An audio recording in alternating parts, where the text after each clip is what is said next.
మొదటి ఓం పాతంజల యోగ సూత్రములు. పతంజలి యోగ సూత్రములు అనేది మనకి 4వ పేపర్లో ఉన్నటువంటి మిగతా 2 యూనిట్లు. అంటే ఈ యోగ సూత్రాలు 4 పాదాలుగా ఉంటాయండి. 4 పాదాలు ఏమిటి అని అంటే సమాధి పాదము, లేకపోతే దీన్నే యోగ పాదము అని కూడా అంటారు. సమాధి పాదము, రెండవది సాధన పాదము, మూడవది విభూతి పాదము, నాలుగవది కైవల్య పాదం. ఇవి పతంజల యోగ దర్శనం యొక్క స్ట్రక్చర్. సమాధి పాదంలో మీకు 51 సూత్రాలు ఉన్నాయి. సాధన పాదంలోకి వచ్చేటప్పటికి 55 సూత్రాలు ఉన్నాయి. విభూతి పాదంలో 55 సూత్రాలు, కైవల్య పాదంలో 34 సూత్రాలు. ఇది ఓవరాల్ స్ట్రక్చర్. ఇందులో మీకు 2 పాదాలు ఉన్నాయి. మనందరికి రెండే కదండి పాదాలు ఉన్నాయి. 2 పాదాలు ఉన్నాయి. అదేంటి సమాధి పాదము మొట్టమొదటిది, దాని తర్వాతది సాధన పాదం. కనుక ముందు మనం సమాధి పాదాన్ని చూసే ప్రయత్నం చేద్దాం.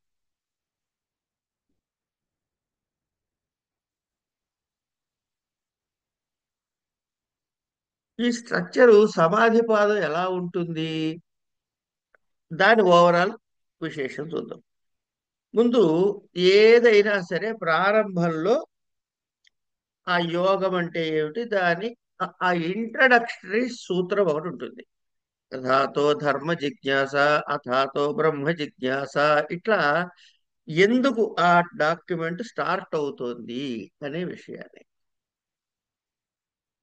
అట్లాగే అంటే ఈ యోగ దర్శన ప్రారంభం గురించిన కొంచెం విచారణ. తర్వాత యోగం అంటే ఏమిటి, చిత్త వృత్తులు అని ఉంటాం. చిత్త వృత్తి అంటే ఏమిటి అంటే ఇంప్రెషన్స్ అండి. ఆవు అని మీకు తెలిసింది. మీ మనసులో మీ మీ లోపల, మనసులో కాదు, మళ్ళీ మనసు అనకూడదు. మనసు వేరు, బుద్ధి వేరు, అహంకారం వేరు, చిత్తము వేరు. మనోబుద్ధి అహంకార చిత్తాని నాహం. అట్లా ఏమండి. కనుక ఈ చిత్తమునందు ఒక ఇంప్రెషన్ పడుతుంది. ఏమి ఇంప్రెషన్ పడుతుంది? రూపము, నామము ప్లస్ అసోసియేషన్. కనుక మీకు ఎక్కడైనా తర్వాత ఆవు అనగానే ఈ లోపల ఉన్నటువంటి ఆవు బొమ్మ, అంటే ఆవు రూపము, ఆవు నామము రెండు ప్రొజెక్ట్ చేస్తుంది మనసు. సో మనకి అనుభవాలన్నీ కూడాను ఏమవుతాయి? చిత్తములో నిక్షిప్తం అవుతాయి. కనుక మనకి ఏం చూడాలి ఇప్పుడు అంటే యోగం యొక్క లక్షణం తెలుసుకోవాలి, ఈ చిత్త వృత్తుల యొక్క స్వరూపం తెలుసుకోవాలి. ఇది తెలుస్తుంది.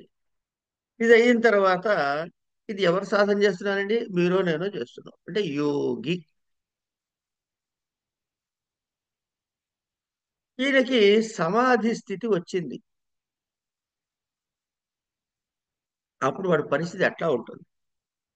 ఆ వ్యక్తి, ఆ పురుషుడి యొక్క స్వరూపము సమాధి స్థితిలో ఏమిటి? లేదు, సమాధి స్థితిలో లేకుండా దానిలోంచి బయటపడ్డాడు.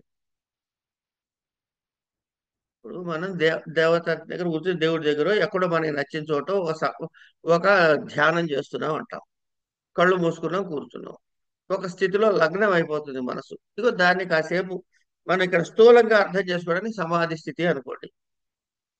ఈ లోపల నాలాంటి వాడు అక్కడికి వచ్చి ఢామ్ అని చెప్పి ఆ ఎత్తి మంచి కాఫీ గ్లాస్ కింద పడేస్తాడు.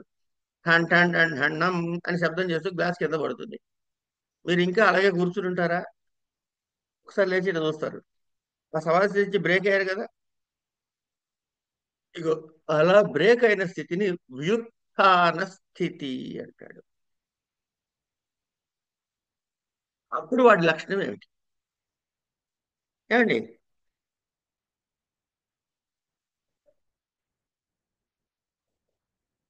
ఇందాక మనం వృత్తులని చెప్పుకున్నాం.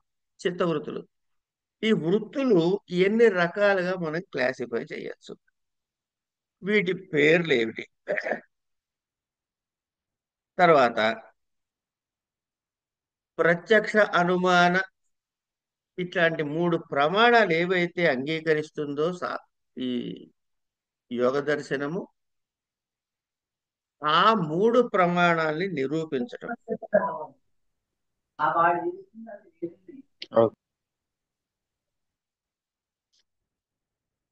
అయిన తర్వాత, ఇప్పుడు మనకి ఒకటి చూసాం. ఏమిటి? ఆవును చూసాం. అది సడన్ గా మీరు ఆవునో లేకపోతే ఆవు ఎందుకులేండి, ఒక గుర్ర పిల్ల వచ్చింది మీ ఏరియాకి. దాన్ని చూసి గాడిద అనుకున్నారు. అంటే ఉన్నది ఒకటి, మీరు అనుకున్నది ఒకటి.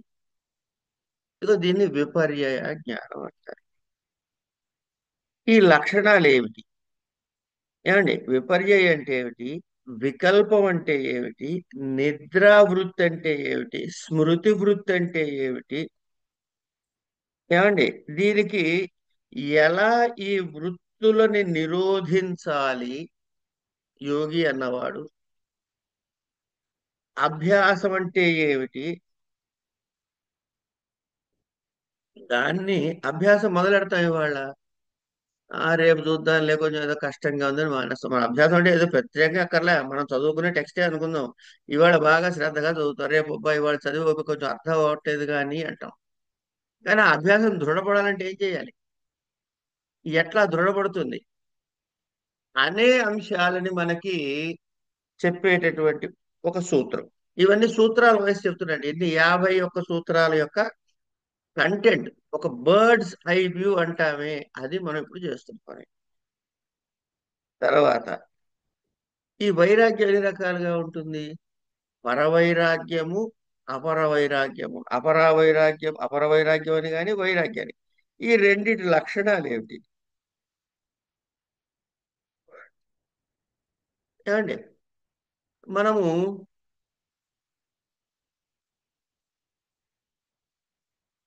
తర్కం చదువుకున్నాం. తర్క భాషగా మనం చదువుకుంది. అందులో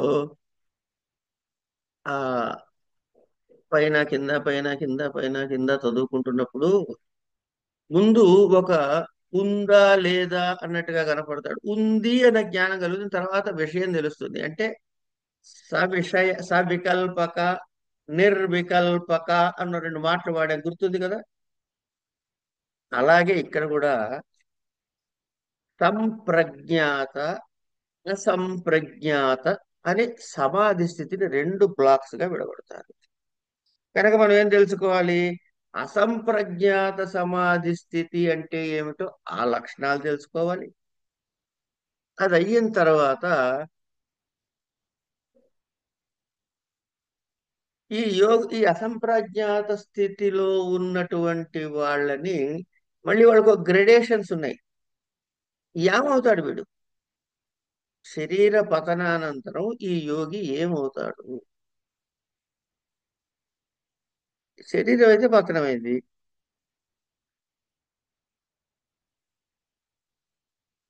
అనే విషయాల్ని మనకి మాట్లాడు. తర్వాత అసంప్రజ్ఞాత సమాధి కలగటానికి మనకు ఉండవలసినటువంటి ఏమిటి? నీకు ఎంత దాని మీద ఆ తీవ్ర ఆకాంక్ష ఉంది, సమాధి స్థితిని ఎలా పొందాలి అనే తాపత్రయం నీలో ఎంత ఉంది? ఆ తీవ్రమైన వైరాగ్యమా, తీవ్రతరమైన వైరాగ్యమా, తీవ్రతమమైన వైరాగ్యమా?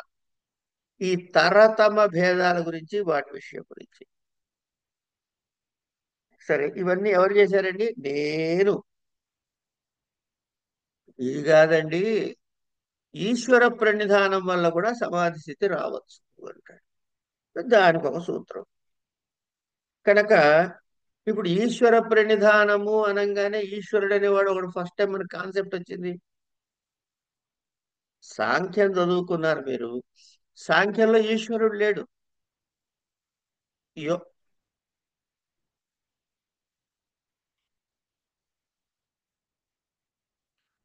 సాంఖ్యంలో ఈశ్వర శబ్దం లేదు. పురుష బహుళత్వం వరకు వచ్చి ఆగిపోయింది. కానీ ఇక్కడ ఈశ్వర శబ్దాన్ని వచ్చింది. కనుక ఈశ్వర లక్షణం ఏమిటి అసలు? ఈ ఈశ్వరుడు అంటే ఎవరు? ఈశ్వరుడు యొక్క సాధన ఏమిటి? ఆయన సర్వజ్ఞుడు అని చెప్పడానికి గల కారణాలు ఏమిటి? సరే, ఇవన్నీ ఎవరు నీకు ఎవరు నేర్పిస్తున్నారు? ఇవన్నీ మీ గురువు చెప్తున్నారు. కనుక ఈశ్వరుడికి గురువుకు ఉండే తేడా ఏమిటి? ఈశ్వరుని ఎలా పిలుస్తాం? ఏ పేరుతో పిలుస్తాం? ఆయన లక్షణం ఏమిటి? ఇన్ని చెప్పిన తర్వాత ఈశ్వరుని అసలు ఎట్లా మనం ప్రణిధానము చెయ్యాలి? ఈశ్వర ప్రణిధానం అయిన తర్వాత సాక్షాత్కారం ఎట్ట జరుగుతుంది? సరే, ఇవన్నీ చెప్పుకుంటూ పోతే బాగానే ఉంది కానండి, ఏమంటే అంత కేక్ వాక్, మనం అంటామే కేక్ వాక్ అని. అలా కాదుగా. అనేక విఘ్నాలు కలుగుతాయి. ఈ విఘ్నాలు ఎలా కలుగుతాయి అనటానికి ముందు విఘ్నాలకు ఒక పేర్లు పెట్టాలి. ఇగో ఈ విఘ్నం కలుగుతుంది, ఈ విఘ్నం కలుగుతుంది, ఈ విఘ్నం. ఈ పేర్లు పెట్టిన తర్వాత వాటికి అటెండెంట్ గా ఇంకా ఏమన్నా ఉన్నాయా?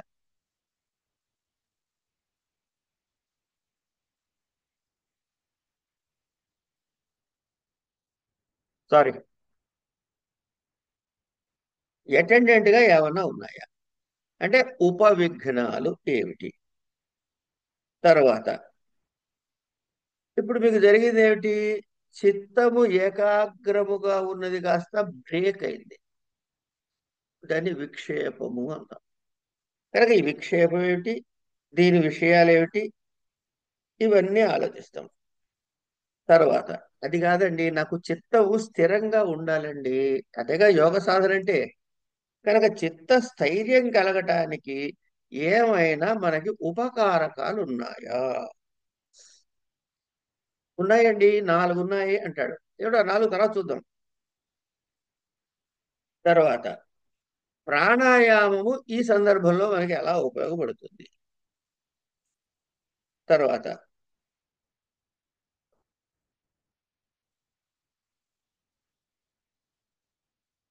ఇట్లా ఈ చిత్తస్థైర్యం గురించి, తర్వాత ఈ చిత్తం ఎలా స్థిరంగా ఉంటుంది అయిన తర్వాత మీకు లక్ష్య సాధన కావాలంటే ఏదో ఒకటి ధ్యానం చేయాలి కదా. దేని మీద? ఏ వస్తువు మీద చెయ్యాలి? వెంకటేశ్వర బొమ్మ మీద చేయాలా? లేకపోతే నా మొహం మీదే నేను చేసుకోవాలా? లేకపోతే అగ్ని మీద చేయాలా? వాయువు మీద చేయాలి? What ever it is. ఇట్లా దేని మీద చెయ్యాలి? దీనివల్ల ఏమవుతుంది? చిత్తము మనకి వశీకరం అవుతుంది. ఇలా వశీకరమైనటువంటి ఫలం ఏమిటి? తర్వాత ఇప్పటిదాకా ఏం చెప్పాం? అసంప్రజ్ఞాత సమాధి స్థితి అన్నాం. దానికి ముందు స్టేజు సంప్రజ్ఞాత సమాధి స్థితి. ఈ సంప్రజ్ఞాత సమాధి స్థితి అంటే ఏమిటి? అసంప్రజ్ఞాత సమాధి స్థితి అంటే ఏమిటి? నిర్వితర్క సంప్రజ్ఞానం అంటే ఏమిటి? ఇట్లా అనేక సబీజ, తర్వాత నిర్బీజ, ఇట్లా ఈ సమాధి స్థితుల యొక్క క్లాసిఫికేషన్స్ మనకి చెబుతాడు. చెప్పిన తర్వాత ఇప్పుడు నీకు ఏ స్థితి వచ్చింది? ఋతంభర ప్రజ్ఞ స్థితి వచ్చింది అంటాడు. ఋతంభర అంటే ఏమిటి? ప్రజ్ఞ అంటే ఏమిటి? ఇవన్నీ మన చివరి చదువుకున్నట్టు వస్తాయి. కనుక ఈ నిర్బీజ సమాధి స్థితితో యోగపాదం పూర్తవుతుంది. ఇట్లా 51 సూత్రాలు ఉన్నాయి. ఇది బ్రాడర్ ఫ్రేమ్వర్క్ ఆఫ్ సమాధి పాదం. ఇక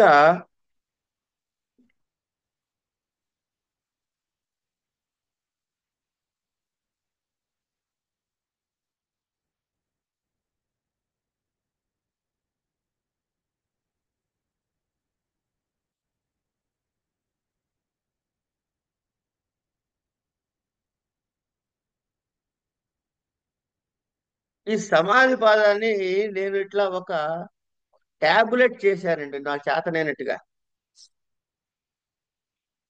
ఇక్కడ చూడండి ఒకసారి. ముందు ఇంట్రడక్షన్,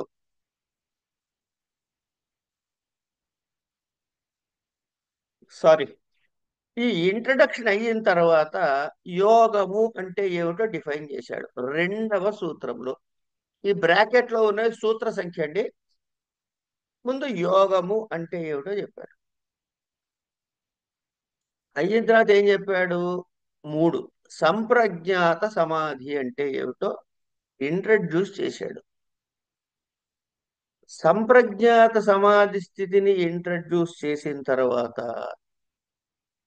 దాని నుంచి అసంప్రజ్ఞాత సమాధి స్థితికి వస్తారు, అది ఇంట్రడ్యూస్ చేశాడు. అంటే మీరు అల్టిమేట్ గా ఏం తెలుసుకోవాలో వాటిని ఇంట్రడ్యూస్ చేశాడు. చేసి ఏం చేశాడు? డైరెక్ట్ గా దీనికి కావాల్సింది ఏంటి? చిత్తవృత్తులు. చిత్తవృత్తుల దగ్గరకు వచ్చాడు. చిత్తవృత్తుల దగ్గర 5 నుంచి 11 వరకు చిత్తవృత్తి అంటే ఏమిటో చెప్పాడు. ఏం చెప్పాడు? ముందు చిత్తము అంటే, వృత్తి అంటే ఏమిటో ఎక్స్ప్లెయిన్ చేశాడు. 5 నుంచి 11 వరకు వృత్తి. చిత్తవృత్తి అని పేరుంది కదా పైన. ఈ చిత్తవృత్తిని 2 భాగాలు చేయండి. చిత్తం అంటే ఏమిటి, వృత్తి అంటే ఏమిటో తెలియాలి. వృత్తి అంటే ఏమిటో 5 నుంచి 11 వరకు చెప్పాడు. 5 నుంచి 11 వరకు వృత్తి చెప్పిన తర్వాత ఏమండి, నిరోధ అంటే ఏమిటో చెప్పాడు. దాన్ని ఎట్లా కంట్రోల్ చేయాలి. చిత్తవృత్తి తెలిసింది, సరే చిత్తం గురించి మనం తర్వాత తెలుసుకుంటాము. దీన్ని నిరోధించడం ఎలా అనేది అభ్యాసంతో, వైరాగ్యంతో, పరవైరాగ్యంతో అని 13, 14, 15, 16 సూత్రాలతో మనకి చెప్పాడు. ఇక్కడికి నిరోధం అంటే ఏంటో బ్రాడర్ ఫ్రేమ్ వర్క్ గమనించి, ఇక్కడ బ్రాడర్ ఫ్రేమ్ వర్క్ చెప్పుకుంటూ వస్తున్నాడు. అయిన తర్వాత సంప్రజ్ఞాతం, అసంప్రజ్ఞాతం చెప్పాడు కదా. వీటి స్వరూపం ఏమిటో చెప్పాడు 18వ సూత్రం. అంటే సంప్రజ్ఞాత స్థితి యొక్క 4 రకాలు ఏమిటి, అసంప్రజ్ఞాత స్థితి యొక్క స్వరూపం ఏమిటి, ఇవి మనకి చెప్పాడు వీటిలో 18 వరకు. తర్వాత ఏం చేశాడు?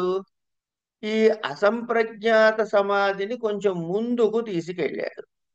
తీసుకెళ్ళి భవ ప్రత్యయం అంటే ఏమిటి, ఉపాయ ప్రత్యయం అంటే ఏమిటి, ఈశ్వర ప్రణిధానం అంటే ఏమిటి, ఈ భవ ప్రత్యయం ఉపాయ ప్రత్యయంలో సంవేగ భేదాలు ఏమిటి, ఈశ్వర ప్రణిధానంలో ఈశ్వరుడి లక్షణము, ఉత్కర్ష, ప్రణిధానం అంటే ఏమిటి చెప్పాడు. ఇన్ని చెప్పిన తర్వాత ఏమండి, మళ్ళీ ఇప్పుడు మనకి ఇక్కడికి వచ్చేసాం, ఈశ్వర ప్రణిధానం వరకు వచ్చాం. వచ్చిన తర్వాత ఏం చేశాడు? మళ్ళీ ముందుకు వచ్చి ఇప్పుడు చిత్తం గురించి చెబుతున్నాడు. చిత్తము అంటే ఎన్ని అవస్థలు ఉంటాయంటే 5 అవస్థలు ఉన్నాయ్యా అన్నాడు. ఈ అవస్థల్లో ఏమిటవుతాయి? ఈ చిత్తానికి విక్షేపాలు ఎలా కలుగుతాయి అంటే 9 రకాలుట. ఇది 30వ సూత్రంలో చెప్పాడు. ఈ 9 రకాలకి విక్షేపాలు వస్తే వీటిని ఎలా, అంతరాయాలు ఏమిటి, దాన్ని తప్పించుకునే ఉపాయాలు ఏమిటి కూడా చెప్పాడు. ఇవి చెప్పి మనకి ఈ స్థితిలో ఉన్నాయి. అప్పుడు అవస్థలైన స్థితి విక్షేపాలని ఇప్పుడు స్థితిలో ఉన్నారు. ఈ స్థితికి కావలసిన ఉపాయాలు 34 నుంచి 40 వరకు చెప్పాడు.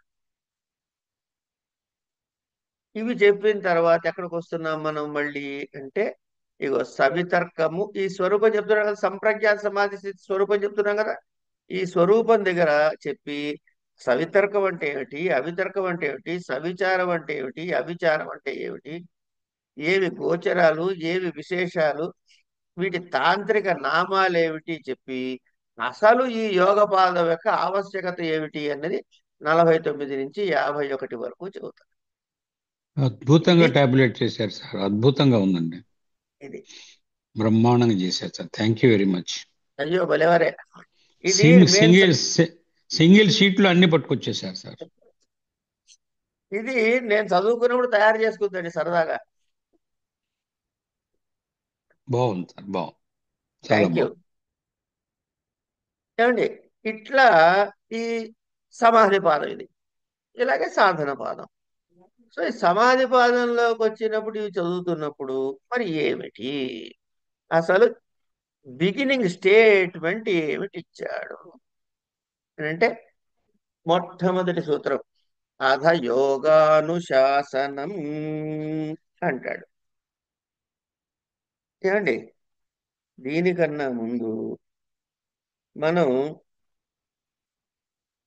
సూత్రాలంటే మనకి తెలుసుగా, అల్పాక్షరం అసందిగ్ధం సారవత్ విశ్వతోముఖం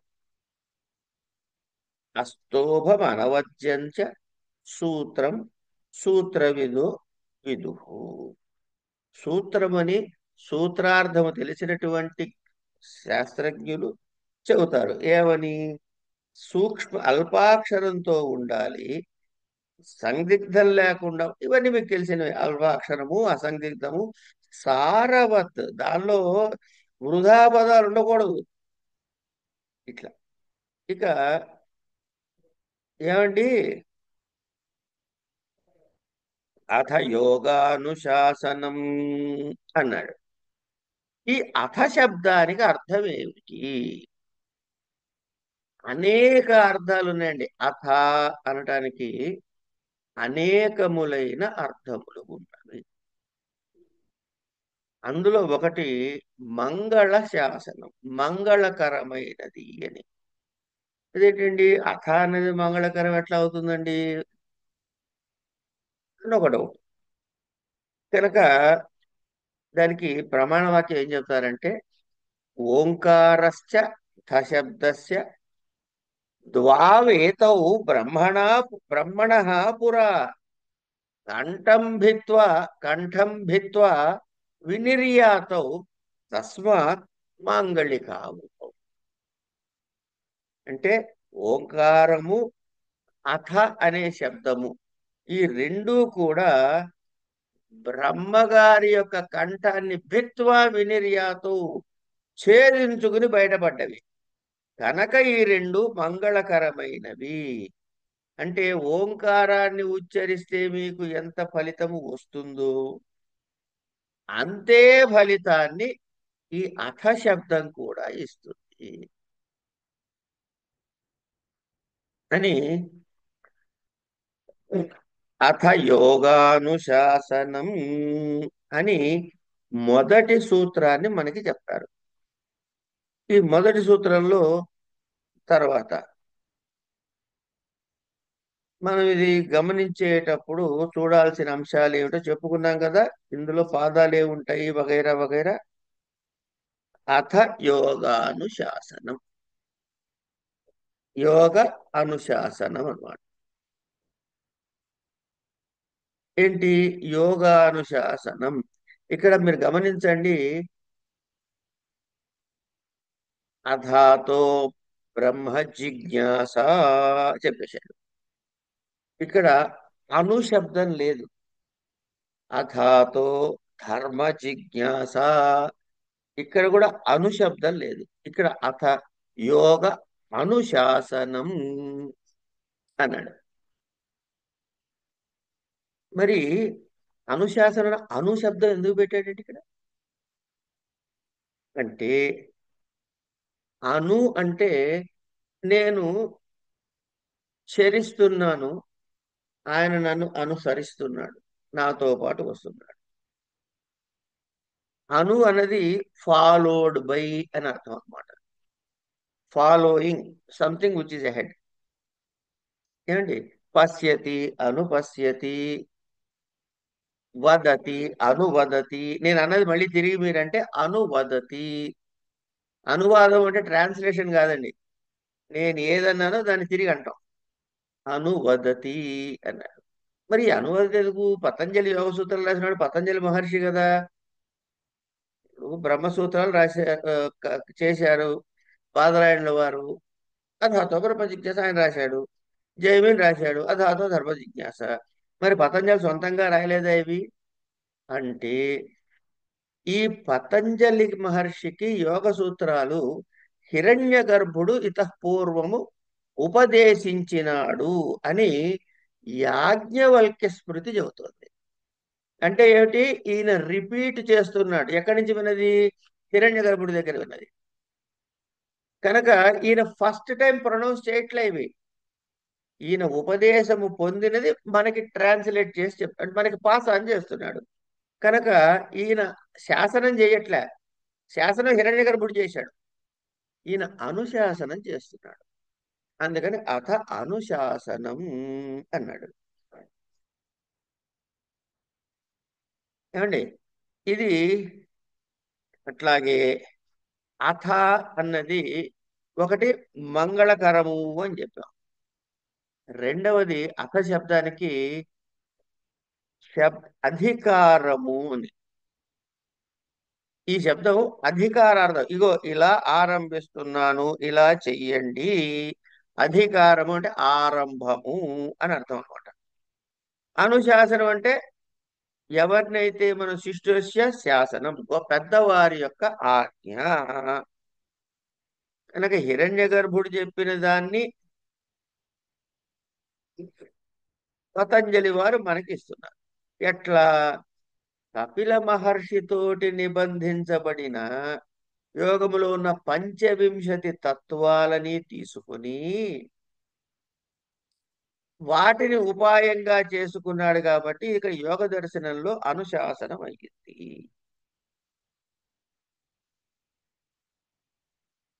అధ శబ్దానికి ఇప్పుడు అథాతో బ్రహ్మ జిజ్ఞాస,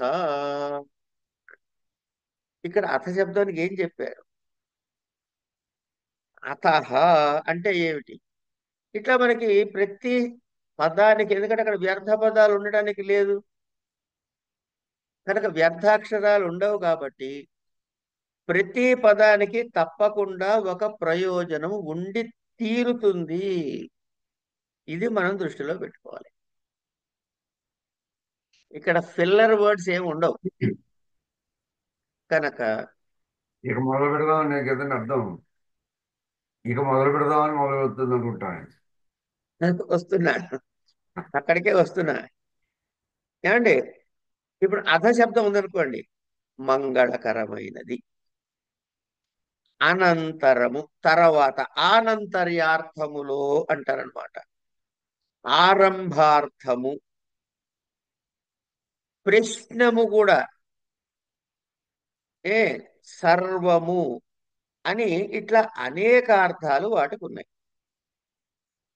కనుక ఇక్కడ అధాతో బ్రహ్మ జిజ్ఞాస, అధాతో ధర్మ జిజ్ఞాస దగ్గర ఆనంతర్యార్థంలో వాడబడింది. అంటే దీని తర్వాత, ఇది అయిన తర్వాత నెక్స్ట్, ఇది అయిన తర్వాత అంటే ఏదవ్వాలి ముందు, దానికి ఆ అధ శబ్దానికి ఎక్స్ప్లెయిన్ చేయడానికి బోలెడు చర్చ, దాని మీద పూర్వపక్షాలు, తర్వాత సిద్ధాంతాలు, ఇవన్నీ జరుగుతాయి. ఇప్పుడు ఇంతకీ అథ యోగానుశాసనం అంటే ఏమిటన్నమాట?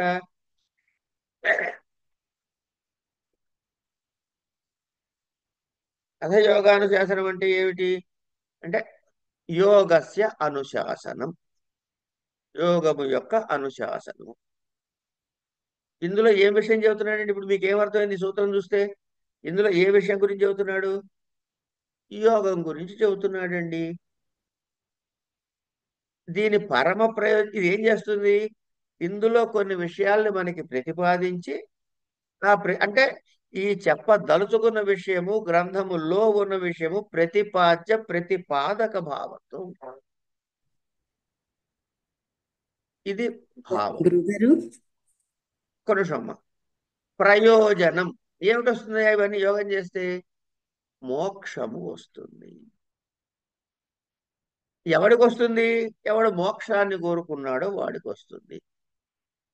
కనుక అథశబ్దము యోగానుశాసనం అంటే యోగం ద్వారా నీకు ఏమొస్తుందిరా అంటే మోక్షం వస్తుంది. ఎవడికి వస్తుందా అంటే దానికి అధికారైన వాడికి వస్తుంది. కనుక నీకు ఇందులో ప్రతిపాద్య ప్రతిపాదక భావం ఉంది.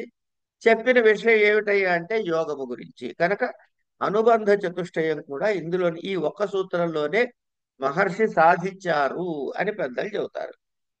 అయిన తర్వాత అంటే ఓంకారం గాని అధశబ్దం గాని విన్నంత మాత్రానే మనకి శుభములు కలుగుతాయి. ఏమండి, యోగం అంటే ఏమిటి అసలు? యోగం అంటే యుజిర్ యోగే అనే ధాతువు నుంచి ఇది ఉత్పన్నమైంది. యుజ సమాధౌ అనే ధాతువు అన్నమాట. అంటే యోగ శబ్దాన్ని ఈ రెండు చెబుతున్నాయి కనుక ఈ యుజిర్ యోగే అనే ధాతువుకి యుజ సమాధౌ అనే ధాతువుకి అర్థాలు వేరేగా ఉన్నాయి.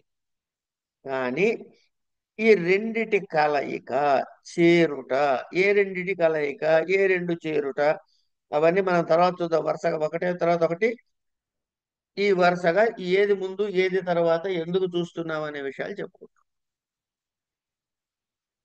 కనుక ఇక్కడ ఉన్నది ఏమిటి? ప్రతిపాద్య ప్రతిపాదక భావము. ప్రయోజనం ఏమిటయ్యా అంటే మోక్షము. అంటే ఇక్కడ ఏమొచ్చేసాయి? అధికారం వచ్చింది, విషయం వచ్చింది, ప్రయోజనం వచ్చింది, దాని సంబంధం వచ్చింది. ఈ నాలుగు వస్తే దీన్ని అనుబంధ చతుష్టయం అంటాం. ఈ అనుబంధ చతుష్టయం ఇక్కడ చెప్పబడింది. ఇక నెక్స్ట్ యోగ చిత్త వృత్తి నిరోధ అని సూత్రం. ఇప్పుడు అడగమ్మా. హలో. సార్ నాకు ఇక్కడ పవర్ కట్ అయిపోయింది సార్, లేట్ అయిపోయింది, అది సారీ చెప్తా. ఏం పర్లేదు, దానికే ఏం పర్లేదు. Okay sir. ఏ సారీలు గిరిలు ఏం అక్కర్లేదమ్మా పిల్లగా. యోగ చిత్త వృత్తి నిరోధ అంటే ఇక్కడ మనం ఏం చెప్పుకోవాలి? ఫస్ట్ యోగ శబ్దాన్ని డెఫినేషన్ చెబుతున్నాడు అండి. ఏ శాస్త్రం అయినా సరే ఉద్దేశము, లక్షణము, ప్రమాణము, మూడు అంశాలు చెప్పాలి.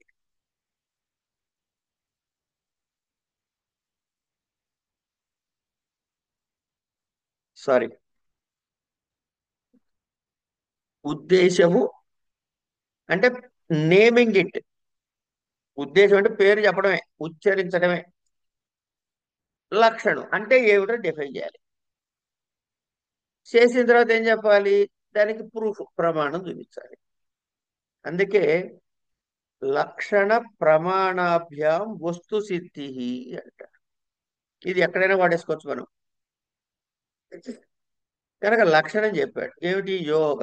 యోగం అంటే ఏమిటి అంటే ఏంటన్నమాట? ఇప్పుడు నేను చాలా సార్లు ఇది చెప్పుంటా. మనదంతా ఇది నవిలి నవిలి నవిలి ఉండే పిప్పే ఇది. ఏది? యోగం అంటే ఏమిటి? యోగ కర్మసు కౌశలం అన్నాడు భగవానుడు శ్రీకృష్ణుడు భగవద్గీతలో. అంటే భగవద్గీత చదువుతున్నప్పుడు యోగము అంటే డెఫినేషన్ ఏమిటి? కర్మసు కౌశలం అని. అలా కాదండి, జాతకాలు చూపించేందుకు ఒక ఆయన ఉన్నాడు. ఆయన దగ్గరికి పోతే యోగం అదేం లేదు, సూర్యగ్రహమును బుధుడు ఇక్కడ ఉన్నారు, ఇందులో వీడు ఏవో అట్లాంటివేవో చెబుతాడు ఆయన. అనఫా యోగము, సునఫా యోగము పేర్లు చెబుతారు దానికి. రాజయోగము, విపరీత రాజయోగము, కాంబినేషన్ ఆఫ్ గ్రహాలు, లొకేషన్ ఏవో వాటి కారణంగా. కనుక మనం ఆ యోగాన్ని అర్థాన్ని తీసుకొచ్చి భగవద్గీత చదువుతున్నప్పుడు చదవకూడదు. ఇట్లా ఒక్కొక్కళ్ళు ఒక్కొక్క రకంగా చెబుతారు. అంటే ఒక్కొక్క రకంగా దాన్ని డిఫైన్ చేసుకుంటారు. ఇగో నేను ఈ గ్రంథంలో ఈ శబ్దాన్ని ఈ అర్థంలో వాడదలుచుకున్నాను అని. కనుక యోగ చిత్తవృత్తి నిరోధ. చిత్తవృత్తిని నిరోధించుట అన్నది యోగము అని చెప్పాడు.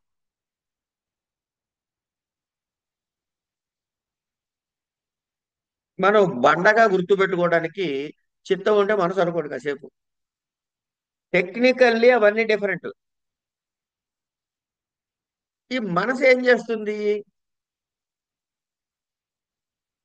ముందడు పరిగెడుతుంది.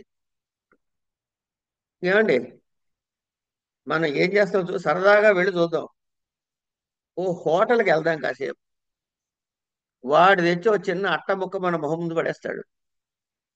ఇక చూడండి, ఇద్దరు ఫ్రెండ్స్ కూర్చుని ఉంటారు. ఒరే ఇడ్లీ తిందామా అంటే, ఇడ్లీయా దోశ ఎట్లా ఉంటుంది? ఇక వాడి దాని మీద, ఆ టేబుల్ మీద 100 సార్లు పరిగెడుతూ ఉంటుంది మనసు. ఏది చెప్పాలి అని నిర్ణయం అనుకుంటున్నాం మనం. కానీ అక్కడ జరుగుతున్నది యాక్టివిటీని మనం జాగ్రత్తగా గమనిస్తే మనసు అనేక రకాలుగా పరిగెడుతోంది. ఇడ్లీ మీదకి పరిగెట్టింది, దోశ మీదకి పరిగెట్టింది, పూరి మీదకి పరిగెత్తింది. అరక్షణలు అటుపోయింది, అరక్షణలు ఇటు వచ్చింది. ఈ లోపల వీడు ఉన్నట్టుని మొన్న అక్కడ తిన్నానురా అంటాడు. ఇప్పుడు వీడు మనసు ఎక్కడ ఉందండి? ఆ హోటల్లో ఉంది. దానికన్నా ఇక్కడ బాగుంటుంది, వీడు ఇక్కడికి వచ్చేసింది, పక్కవాడి ప్లేట్ మీదకి వెళ్ళింది. పక్కవాడి ప్లేట్ మీదకి వెళ్ళింది.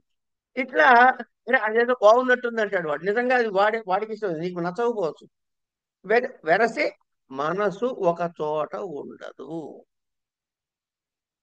సో ఈ ఉండకపోవడం అంటే ఏంటి? ఈ రకరకాలైనటువంటి ఆలోచనలు అనండి. ఇగో ఈ ఆలోచనలకి మనం ముద్దుగా ఇక్కడ చిత్తవృత్తులు అందాం. అంటే మనసు చేసే ఆలోచనలు చిత్తవృత్తులు. ఓ బాగుందండి, శభాష్. ఇక రెండో పదం యోగ అంటే దేన్ని డిఫైన్ చేస్తున్నాడు? యోగాని డిఫైన్ చేస్తున్నాడు. ఇందులో మిగతా రెండు పదాలండి, చిత్తవృత్తి, నిరోధ. చిత్తవృత్తి అంటే ఏమిటి? ఇగో ఇదండి. మరి నిరోధ అంటే అలా పరిగెత్తేటటువంటి మనసుని నిరోధించటమే చిత్తం. నిరోధించుట, దీన్ని యోగము అంటాము. ఇక్కడ మనం ఒక విషయాన్ని పట్టుకోవాలి. యోగ చిత్తవృత్తి నిరోధ అన్నాడు కానీ యోగ సకల చిత్తవృత్తి నిరోధ అనలేదండి. మహర్షి చిత్తవృత్తి నిరోధ అన్నాడంతే, సకల చిత్తవృత్తులు చెప్పలే. అంటే అర్థం ఏమిటి? ఇంతకీ చిత్తవృత్తి అంటే ఏంటో మళ్ళీ వెనక్కి వెళ్దాం. మనసు చేసే ఆలోచన. మీకు మనసుని కంట్రోల్ చేయడానికి మీరు ఏం చేస్తున్నారండి? రకరకాల పనులు చేస్తున్నారు అనుకోండి. అందులో ఒకానొక పని ఏమిటి అంటే మనకి నచ్చినటువంటి ఒక వస్తువు మీద, అది విష్ణు స్వరూపమా, శివస్వరూపమా, జెండానా, లేకపోతే ఇంకోళ్ళ, మీ గురువుల, మీరేనా, అగ్గిన, వాయువా, ఆకాశమా, శూన్యమా, ముక్క, ఏదైనా కానివ్వండి, ఒక వస్తువు మీద ఏకాగ్రతని సాధిస్తున్నారు. ఏకాగ్రతను సాధించడం అంటే మనసుతోటి ఒక యాక్టివిటీ చేయడమేగా, అది ఒక చిత్తవృత్తేగా. కానీ ఇది మీకు ఉపయుక్తంగా ఉందిగా, మీరు అనుకున్న లక్ష్య సాధనలో ఇది ఒక మార్గే మధ్యంలో ఒక స్టేజేగా. కనుక అక్కడ సకల చిత్త వృత్తి నిరోధ అంటే ఇవి చేయడానికి లేదుగా. కనుక దీన్ని రక్షించుకోవాలి మనం. ఈ యాక్టివిటీ, ఈ ప్రొసీజరల్ గా మనకు వచ్చేటటువంటి ఈ దీన్ని ఏమంటారు, ఆ క్రమంగా సాధించే లక్ష్యంలో ఇది అవసరం వస్తుంది. మిగతావన్నీ తీస్తాం, ఒకటి అట్టి పెట్టుకుంటున్నాం. అందుకని సకల చిత్తవృత్తులు అని చెప్పబడలేదు, చిత్తవృత్తి నిరోధ అని మాత్రం చెప్పబడింది. అంటే మనసు యొక్క ఆలోచనలను నిరోధించుట, సింపుల్. అంచేత దీని అవసరం ఎక్కడొస్తుంది అంటే, పదం వాడేస్తాను, తర్వాత వచ్చినప్పుడు వివరం చెప్పుకుందాం. సంప్రజ్ఞాత సమాధి. సంప్రజ్ఞ అంటే ఒక ధ్యేయమైన విషయాన్ని పెట్టుకుని దానికి సంబంధించిన వృత్తి మాత్రం ఉండుట. అది మనసు అక్కడ ఆగటమే కదండి. కనుక దాన్ని చిత్తవృత్తి అనాలి కదండి. సంప్రజ్ఞాతము అంటే ఒక ధ్యేయానికి, ఒక వస్తువు, విషయముతో సంబంధం ఉండుట. ఇది కూడా లేకుండా పోయింది అనుకోండి, అది సంప్రజ్ఞాతం. మనకి నకారం వచ్చుగా, నైతత్పురుష వాడు కూడా ఎంత శాస్త్రాన్ని చెప్పచ్చు మీరు. అంటే ఇప్పుడు యోగం ఎన్ని రకాలైంది? సంప్రజ్ఞాత సమాధి స్థితి రావాలి, తర్వాత అసంప్రజ్ఞాత సమాధి స్థితి రావాలి. ఇక్కడ వరకు బాగుందండి. అంటే మనకి ఎన్ని అయినాయి అనమాట?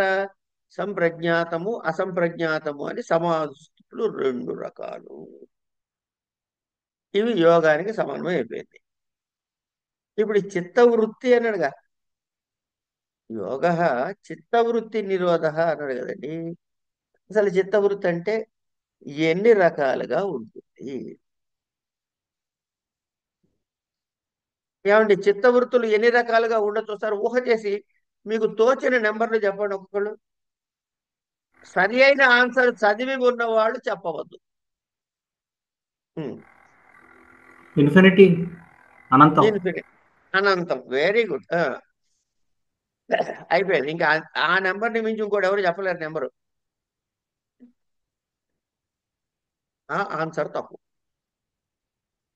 చిత్తవృత్తులు మూడే రకాలు. అసలు చిత్తవృత్తి ఎందుకు కలుగుతుంది? ఓ కత్తి కనపడితే పండు కోసుకోవడానికి కొనుక్కొస్తుంది, కొనుక్కుందా కొనుక్కోవచ్చు. ఆయన్ని పొడిచి పారేయాలి, అందుకని ఈ కత్తే పనికొస్తుంది కొనుక్కోవచ్చు. ఇట్లా రకరకాలుగా అనుకోవచ్చు. కనుక చిత్తవృత్తులు ఎట్లా ఉన్నాయి అంటే మూడు భాగాలు చేసేవండి. సాత్విక, రాజస, తామస. అయిపోయింది. ఇక మీరు చెప్పిన అనంతాన్ని మూడు ముక్కలు చేస్తే ఈ మూడిట్లోనే సర్దుకుంటుంది. ఏమండి? కనుక సాత్విక చిత్తవృత్తులు, రాజస చిత్తవృత్తులు, తామస చిత్తవృత్తులు. ఈ సంప్రజ్ఞాత సమాధి స్థితిలో మనం ఏం చేస్తామంటే, ఇదిగో ఈ రాజస తామస సాత్విక రాజస తామసములైన చిత్తవృత్తుల్ని అన్నీ నిరోధించం. కేవలం రాజస తామస వృత్తుల్ని నిరోధిస్తాం. సాత్విక వృత్తిని అట్టి పెట్టుకుంటాం. అర్థమైందండి? కనుక చిత్తవృత్తులు అంటే ముందు మనకి ఏం తెలియాలి? చిత్తవృత్తులు తెలియాలి. ఇవి మనం ఇప్పుడు మీరే కాదండి, మధు గారు కాదు, ప్రతివాడు అనంతమని అంటాం. దాన్ని మూడు భాగాలు చేశారు. ఇది ఋషి గొప్పతనం. దీనిలో ఏం తీసేయాలి అంటే రాజస తామసాలు తీసేవయ్యా అన్నాడు. కనుక సాత్వికం అనేది ఐడెంటిఫై కావాలిగా ఫస్ట్. ఎవరో సహాయం చేస్తున్నారు, మాట్లాడి కొంచెం వీలైతే ఆపండి.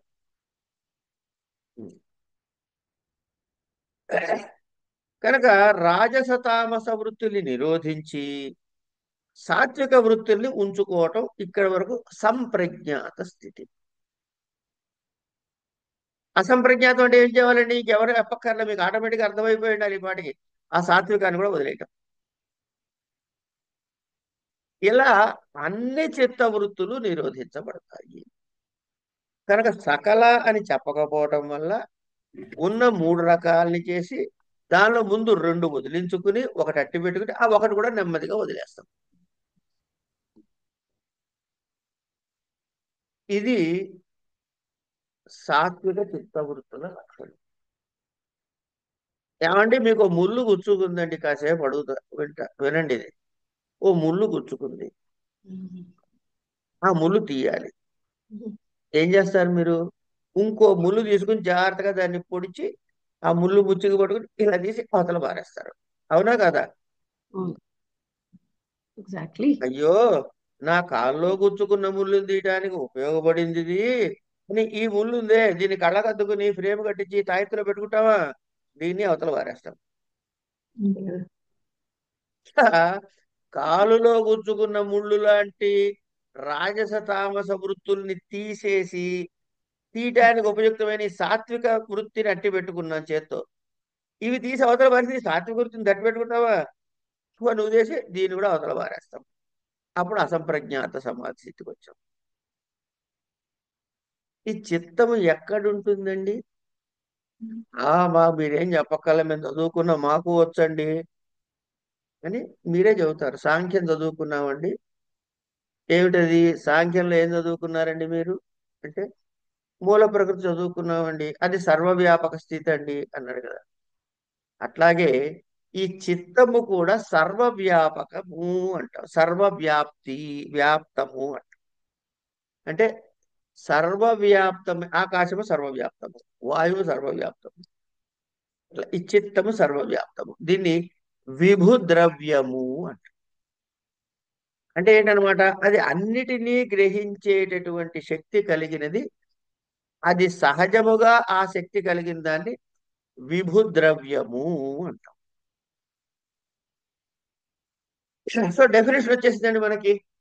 ఏమిటది? చిత్త వృత్తి నిరోధమును యోగము అనవలెను అని. కనుక మనకి ఏం తెలియాలి? యోగం అంటే ఏమిటో తెలియాలంటే చిత్తం తెలియాలి, వృత్తి తెలియాలి, నిరోధం తెలియాలి. ఈ సందర్భంగా మరికొన్ని కొన్ని పదాలు మనకు వస్తూ ఉంటాయి. ఆ చెప్పుకునేటప్పుడు మరి దానిలో కొన్ని ఇంకో కొత్త పదాలు వస్తాయి కదా. కనుక అసలు ఈ చిత్తం ఏమిటి అంటే నెంబర్ వన్ నెంబర్ వన్ అందులో జ్ఞానము ఉంటుంది. ప్రఖ్య అంటాం దాన్ని. అది ప్రవర్తిస్తూ ఉంటుంది కనుక ప్రవృత్తిశీలము అంటాం. ప్రఖ్యాశీలము అంటే జ్ఞానముతో ఉన్నటువంటి లక్షణము, ప్రవృత్తి కలిగేటటువంటి శీలము, ఏమీ చెయ్యకుండా స్థితిశీలము. అంటే చిత్తమునకు మూడు రకాలు: ప్రఖ్యాశీలము, ప్రవృత్తిశీలము, స్థితిశీలము. వీటికే వరుసగా సత్వ రజస్తమో గుణాత్మకములు అన్నాం. ఏమండి? చిత్తసత్వము అని ఇంకో మాట పట్టుకోండి. చిత్తము సత్వగుణము చిత్తము ఆకారంగా మారిపోవటం అంటే ఏంటి? ఇప్పుడు మన చిత్తములో సత్వగుణాల బ్లాక్ ఉంది, రజోగుణాల బ్లాక్ కొంచెం పెద్దగా ఉంది, తామస గుణాలు అయితే చెప్పలేనంత సైజులో ఉంది.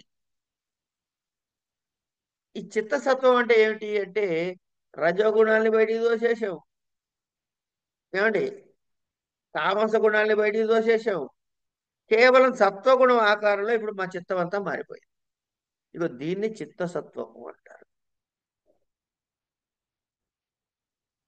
ఇది చిత్తసత్వం. ఇప్పుడు చిత్త వృత్తి నిరోధహాలో ఉన్నాం కదా. ఈ చిత్తము యొక్క స్టేజెస్ చెప్పుకోవాలి. దీన్ని చిత్త భూములు అంటాం. చిత్త భూములు లేదంటే చిత్త అవస్థలు అని కూడా అనొచ్చు. చిత్త భూములు లేక చిత్త అవస్థలు. ఇవి 5 రకాలు. ఏమిటవి? చాలా తేలిగ్గా గుర్తుపెట్టుకోవచ్చు. ఇప్పుడు చూడండి, మీ మనసులో ఉండే వృత్తులు ఎన్నెన్ని ఇంప్రెషన్స్ ఉన్నాయో అనంతాన్ని తీసుకొచ్చి 3 కింద మార్చేసాము.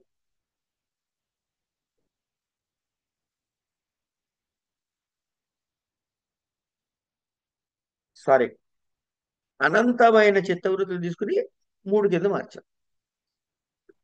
ఈ మూడిటి యొక్క కాంబినేషన్ ప్యాకు ఎన్ని రకాలుగా మారుతుంది అన్నమాట? చిత్తభూములకి 5 రకాలుగా మారుతుంది. ఏమండి? వీటి పేర్లు క్షిప్తము, విక్షిప్తము, ఏకాగ్రము, నిరుద్ధము. చిత్తవృత్తి నిరోధ, ఆ నిరుద్ధ స్థితి 5వది. అంటే ఆ చిత్తవృత్తిని నిరోధించడానికి ఇగో మీరు ఇన్ని యాక్టివిటీస్ చేయాలి. ఇన్ని స్టేజ్లు దాటుకుంటూ వస్తే అక్కడికి వస్తారు. డైరెక్ట్ గా హాంఫట్ అనగానే చిత్తవృత్తి వచ్చి నిరోధించకూడదు. మీరు lot of effort for it, ప్రయత్నశీలంగా చేయాలి. అవి ఏమిటో చెబుతున్నాడు. కనుక వీటి పేర్లు ఏం పెట్టాము? సారీ, క్షిప్తము, మూఢము, విక్షిప్తము, ఏకాగ్రము, నిరుద్ధము. ఇప్పుడు మన గుణాలు ఎన్ని ఉన్నాయండి? 3. ఇప్పుడు నేనేమంటాను? రజోగుణ ప్రధానము అన్నాను అనుకోండి కాసేపు. అంటే అర్థం ఏంటొస్తుంది మీకు? సత్వ తమో గుణాలు పోయాయని వస్తుందా, లేకపోతే సత్వ తమో గుణాలు అప్రధానంగా ఉన్నాయని అర్థమవుతుందా? అప్రధానంగా ఉన్నాయండి. అప్రధానంగా ఉంటాయి గురువు గారు. Very good. కనుక క్షిప్తము అనే స్టేజ్ ఏమిటంటే రజోగుణ ప్రధానము. సో 3 గుణాలు ఉన్నాయి, బట్ ప్రొనౌన్స్డ్గా, ప్రకటముగా, ఎక్కువగా, ప్రధానముగా ఉన్నది రజోగుణం. దీన్ని క్షిప్తము అన్నారు. అంటే ఈ రజోగుణం యాక్టివిటీ అంటే కదలికండి. అంటే ఇక్కడి నుంచి అక్కడికి, అక్కడి నుంచి ఇక్కడికి దూకుతూనే ఉంటుంది. అంటే ఈ విషయం మీదకి వెళ్తుంది, ఇది చేద్దామా, అది చేద్దాం, కాదండి, మనం ఎంఏ సాంస్క్రిట్ దీన్ని తెలుగు చదవండి. ఎంఏ తెలుగు కన్నా కూడాను మన ఈ మధ్య ఉర్దూ పెట్టారండి, అది బాగానే ఉంటుందండి. ఇవన్నీ ఎందుకని మనం హాయిగా యోగ సాధనలో చేద్దామండి. రామకృష్ణ మఠంలో యోగం బాగా చెప్తున్నారు. రామకృష్ణ మఠం వద్దయా బాబు, మళ్ళీ అక్కడికి పో అని ఇంకోటి ఎవరు చెబుతాడు. ఈ ఉరుకులు పరుగులు ఒకదాని నుంచి ఒకటి ఒకదాని నుంచి ఒకటి ఇట్లా అస్థిరముగా తిరిగేటటువంటి దాన్ని రజోగుణ ప్రధానము అంటారు. ఇది ముఖ్యమా అవసరమా అనవసరమా సమాధికి? అనవసరం గురువుగారు. Very good. అనవసరం లేదు.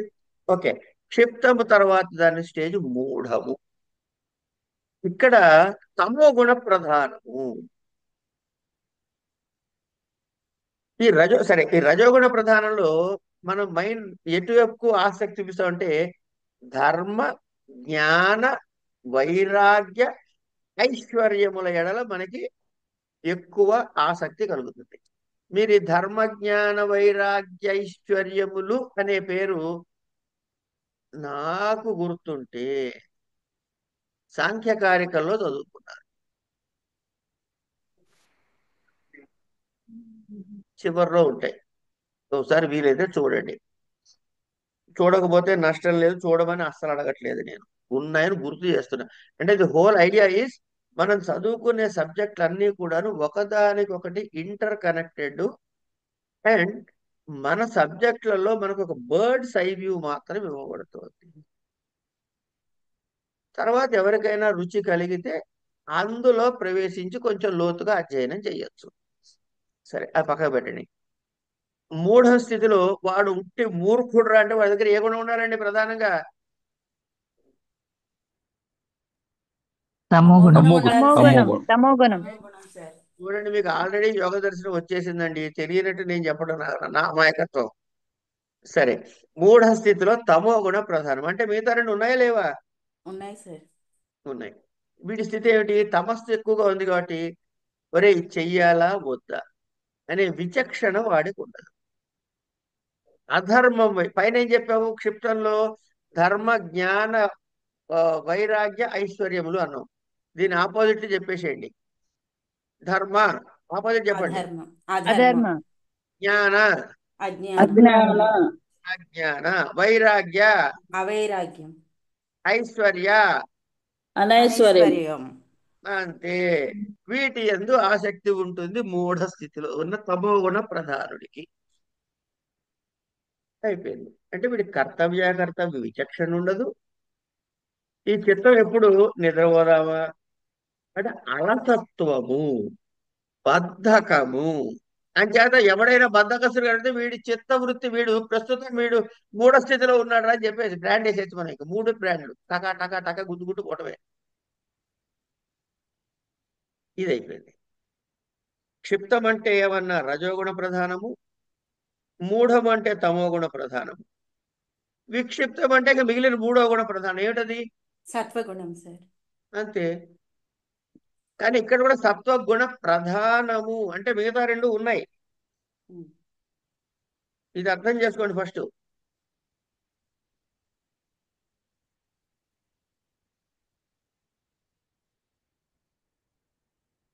కనుక ఈ స్థితి ఏమిటి? విక్షిప్త స్థితి సత్వగుణ ప్రధానంలో వీడు కొంచెం బుర్ర వాడతాడు. ఇక్కడ బుర్ర వాడి అసలు నాకు దుఃఖం ఎందుకు వస్తుందంటావు,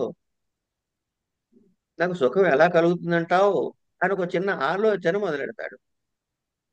అంటే ఆ ధర్మ, జ్ఞాన, వైరాగ్య, ఐశ్వర్యాలనే కాన్సెప్ట్స్ ఏవైతే ఉన్నాయో వీటి యందు అసలు ఇది ఎలా సాధించాలి అనే విషయం మీద కొంచెం వెళ్తాడు. అంటే ఇక్కడ ఏమిటవుతోంది? వీడికి సాత్విక గుణము అది తెలుసుకునే శక్తులతో పాటు ఈ రాజస గుణం కూడా కొంచెం ఎక్కువగా ఉంది. అందుకనే వాడు ఆ యాంగిల్లోకి వెళ్తున్నాడు. ఇది విక్షిప్త స్థితి. ఈ మూడు స్థితుల్లో కూడా మనకి మూడు గుణాలు ఉన్నాయా లేవా? ఉన్నాయండి. ఉన్నాయి. యోగ చిత్తవృత్తి నిరోధ అన్నప్పుడు మూడు గుణాలు చిత్తగుణాలు మూడు ఉండి ఏడుస్తుంటే దాన్ని యోగం అనొచ్చా అమ్మా? అనకూడదు గురుగారు. అందుకని ఈ మొదటి మూడు క్షిప్తము, మూఢము, విక్షిప్తాన్ని యోగము అనము. అయిపోయింది. ఇక దీని తర్వాత విషయం ఏంటి అంటే ఏకాగ్రము. ఇక్కడ రజోగుణము డ్రాప్ అయిపోతుంది, ఉండదు. తమో గుణము డ్రాప్ అయిపోతుంది, ఉండదు. కేవల సత్వగుణం ఉంటుంది. ఇది ఏకాగ్రము అన్నాం. అంటే ఏమిటి? మన ఈ హృదయంలో ఒక పద్మం ఉందని, అందులో పరమాత్మ ఉన్నాడని మనం చెప్పుకుంటూ ఉంటాం కదా. అందుకని ఈ కూటముగా లోపల ఉన్నాడు కాబట్టి వీడిని కూటస్థుడు అన్నామని, దీనికి ఆత్మ అన్నామని, ఇవి జ్ఞానులకి మాత్రమే దర్శించగలుగుతారని ఇవన్నీ చెబుతుంటారుగా. ఇగో దాన్ని ఏకాగ్ర స్థితి అన్నారు. ఇక్కడ సత్వగుణం మాత్రమే భాషిస్తుంది. అంటే శుద్ధమైనటువంటి సాత్విక వృత్తులు మాత్రము పొందే అవస్థ.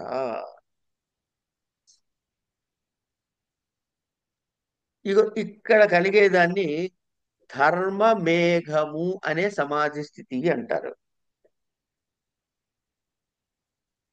ఏమండి? దీన్ని పరము, ప్రసంఖ్యానము అని కూడా పెడతారు పేర్లు. దీనికే సంప్రజ్ఞాత యోగము అంటాడు. ఈ సంప్రజ్ఞాత యోగంలో ఏం మిగిలింది? ఏ గుణం మిగిలింది? సత్వగుణం మాత్రమే. అంటే ఇప్పుడు కాల్లో గుచ్చుకున్న ముళ్ళు తీయడానికి వాడిన ముళ్ళుతో ముందు ఓ ముళ్ళు తీసేసి అవతల పారేసాం. ఇప్పుడు ఈ ముళ్ళుని ఏం చేయాలమ్మా? కళ్ళకు అద్దుకుని తాయెత్తులో కట్టుకోవాలా, అవతల పారేలా? అవతల బారేయాలి. అండి. అది వారేస్తే నిరుద్ధము అనే స్థితికి వస్తారు. అంటే అక్కడ ఈ సాత్విక వృత్తులు కూడా ఉండవు, ఏ విధమైన గుణగణాలు ఉండవు. దీనిని అంటే సాత్వికముతో సహా అన్ని వృత్తులు నిరోధించబడి, నిరోధించడం అంటే ఏంటండి? ఏమండి నిరోధించడం అంటే ఏంటండి?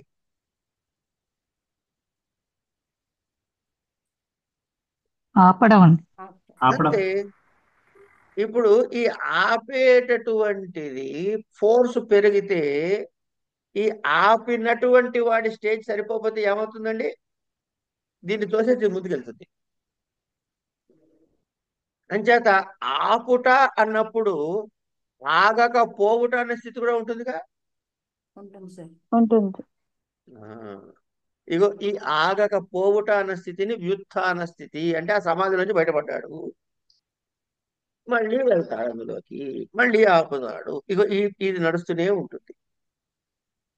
దీన్ని నిరుద్ధము అన్నారు.